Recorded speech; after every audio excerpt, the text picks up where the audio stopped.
मंगल 27 जनवरी 2026 को Houston community media ने getting housed staying housed in Houston के उन्वान से एक ब्रीफिंग का इनेकाद किया जो साउदर्न न्यूज़ ग्रुप ह्यूस्टन में हुआ।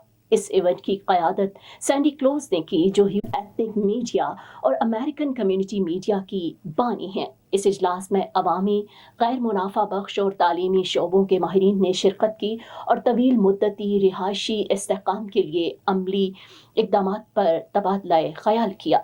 इस इवेंट की क़यादत सैंडी क्लोज ने की जो ह्यूस्टन एथनिक मीडिया और अमेरिकन कम्युनिटी मीडिया की बानी है। क्लोज के दहाइयों के तजुर्बे ने मुख्तलिफ कम्युनिटीज़ और एथनिक मीडिया की आवाज़ को उजागर करने में मदद दी और बहस के लिए एक मजबूत फ्रेमवर्क फराहम किया ताकि बातचीत ह्यूस्टन में रिहायशी पॉलिसी के हकीकी रात पर मबनी हो। उनका किरदार ये भी दिखाता है कि एथनिक मीडिया माशरती और इक्तिसादी इंसाफ के अहम मसाइल पर मालूमात पहुंचाने और कम्युनिटी डायलॉग बढ़ाने में कितना अहम है। पैनल ने ये भी जाहिर किया कि रिहाइश के मसले को हल करने के लिए मुश्तरका कोशिशें ज़रूरी हैं। इसमें 5 माहिरीन शामिल थे जिनका काम रिहाइश के मुख्तलिफ पहलुओं पर मुहित है।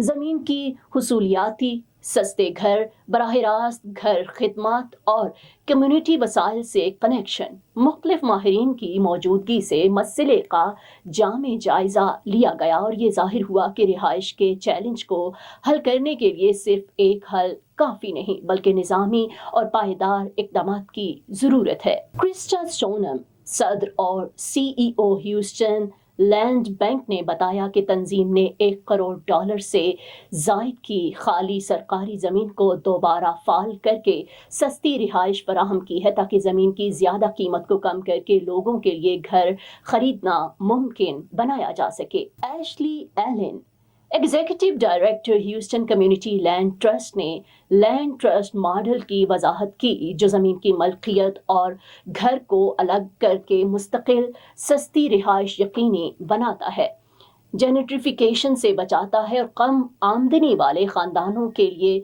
नस्ल दर नस्ल दौलत बनाने में मदद देता है। एलेक्सिस लविंग, सदर और CEO सर्च होमलेस सर्विसेज ने कहा कि सिर्फ घर देना काफ़ी नहीं, तवील मुद्दती इस्तेहकाम के लिए सेहत की सहूलियात, केस मैनेजमेंट और तालीमी मुआवनत जैसी खिदमात भी ज़रूरी हैं। Aarti Goswami, assistant vice president United Way Greater Houston 211 ने हेल्पलाइन 211 को पेश किया जो रिहायशियों को रिहाइश यूटिलिटी बिल्स और दीगर सोशल सर्विसेज से जोड़ती है, खास तौर पर इमिग्रेंट और साउथ एशियन कम्युनिटी के लिए। एसोसिएट प्रोफेसर राइस यूनिवर्सिटी ने तहकीक की बुनियाद पर बताया कि मुस्तहकम और सस्ती रिहाइश बच्चों की तालीम और ख़ानदानों की माशी हालत पर मुस्बत असर डालती है और इस बात को मजबूती देती है कि पायदार रिहायशी प्रोग्राम बहुत अहम है। इस ब्रीफिंग ने कसीर शोबाजाती हिकमत अमली की अहमियत उजागर की। ज़मीन की हुसूलियाती और सस्ती तरक्की, मुस्तकिल घर के मालिक बनना, बराह रास्त बेघर खिदमत, सोशल सर्विस कनेक्शन और तहकीक पर मबनी पॉलिसी, ये सब मिलकर ह्यूस्टन में बेघरी कम करने और तवील मुद्दती रिहायशी इस्तेहकाम फराहम करने का मुकम्मल नक्शा पेश करते हैं।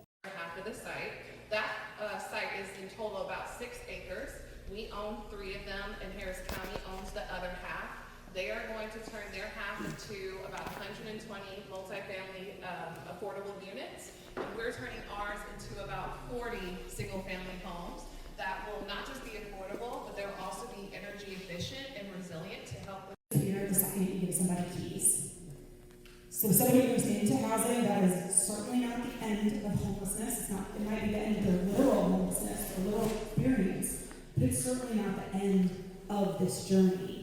And it won't be successful without the wraparound care, the stabilization, the case management, the services that really help keep people housed.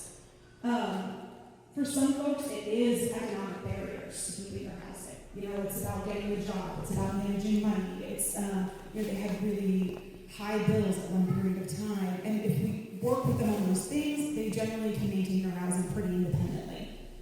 For a lot of people that we serve in at Search, we're working with folks who have really complex and chronic homeless histories. So housing is just the beginning of the work. That's the first time that people have a safe place to sleep. But now we can start working on connections to medical care that are long-term and sustaining. We can start talking about recovery, or even just learning how to live inside again.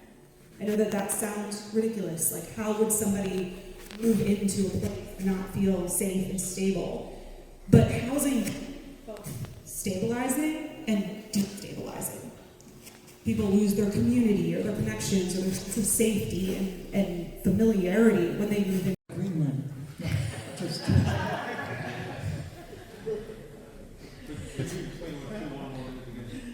It is a federally designated dialing code for access to health and social services. In the state of Texas, 211 is administered in the form of a statewide network of 25 area information centers. And each area information center is a public-private partnership between Health and Human Services and either a local United Way or a council of governments. Not just in income and mental health or physical health, but also in community, helping them build what I like to call healthy interdependence.